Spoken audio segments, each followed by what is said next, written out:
టీ20లో రోహిత్ శర్మ వారసుడు హార్దిక్ పాండ్యాని అంటూ జోరుగా చర్చ జరిగింది. హార్దిక్కే పగ్గాలు దక్కడం ఖాయమని మాజీలు సైతం అన్నారు. ఆల్రెడీ వైస్ కెప్టెన్ గా ఉన్నందున పాండ్యాకు తిరుగుండదన్నారు. కానీ సడన్ గా రేస్లోకి సూర్యకుమార్ యాదవ్ వచ్చాడు. ఏకంగా రోహిత్ వారసుడిగా టీ20 జట్టు పగ్గాలను అందుకున్నాడు. హార్దిక్ పాండ్యాకు అసలు వైస్ కెప్టెన్సీ కూడా దక్కలేదు. శుభ్మన్ గిల్ కి సెలెక్టర్లు ప్రయారిటీ ఇచ్చారు. భవిష్యత్తును దృష్టిలో పెట్టుకుని గిల్ కు టీ20లతో పాటు వన్డేలోనూ వైస్ కెప్టెన్సీని అప్పగించారు. దీనిపై రకరకాలుగా చర్చ జరిగింది. అయితే పాండ్యాకు కెప్టెన్సీ ఇచ్చేందుకు కొత్త కోచ్ గౌతమ్ గంభీర్ అంగీకరించలేదని కథనాలొచ్చాయి. వర్క్లోడ్ పేరుతో జట్టుకు దూరంగా ఉండే వారితో తాను పని చేయలేనని చెప్పినట్టుగా ప్రచారం జరిగింది. చీఫ్ సెలెక్టర్ అగార్కర్ కూడా సూర్యకే జైకొట్టాడని కథనాలొచ్చాయి. తాజాగా ఇదే అంశంపై అగార్కర్ రియాక్ట్ అయ్యాడు. భారత జట్టుకు హార్దిక్ పాండ్యా చాలా కీలక ఆటగాడన్నాడు. అందులో ఎలాంటి అనుమానాలు లేవన్నాడు. హార్దిక్ టాలెంట్ను తక్కువ చేయలేమన్నాడు. కాకపోతే ఫిట్నెస్ పరంగానే ఇబ్బందులు ఉన్నాయన్నాడు.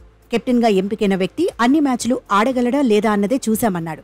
2026 టీ20 వరల్డ్ కప్ దిశగానే ఆలోచనలు సాగాయన్నాడు. సూర్యకుమార్ యాదవ్ కెప్టెన్సీలో భారత జట్టు అద్భుతాలు చేస్తుందనే నమ్మకం ఉందన్నాడు. నిజానికి గతంలో సూర్యకుమార్ యాదవ్ కూడా కెప్టెన్ గా వ్యవహరించాడు.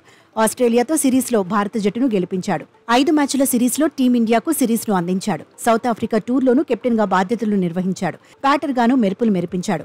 టీ20లో టాప్ క్లాస్ ప్లేయర్ కావడం, ప్లేయర్లతో ఫ్రెండ్లీగా ఉండటం సూర్యకు ఇప్పుడు కలిసొచ్చింది.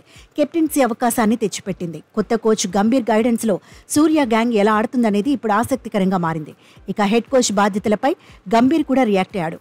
ప్రపంచంలోనే అత్యంత విజయవంతమైన జట్టును నడిపించే అవకాశం వచ్చిందన్నాడు. ప్రస్తుతం టీమిండియా టీ20 వరల్డ్ ఛాంపియన్ అన్నాడు. వన్డే వరల్డ్ కప్ లో రన్నరప్ గా నిలిచిందన్నాడు. వరల్డ్ టెస్ట్ ఛాంపియన్షిప్ లోనూ రన్నరప్ గా నిలిచిన జట్టు భారతే అన్నాడు.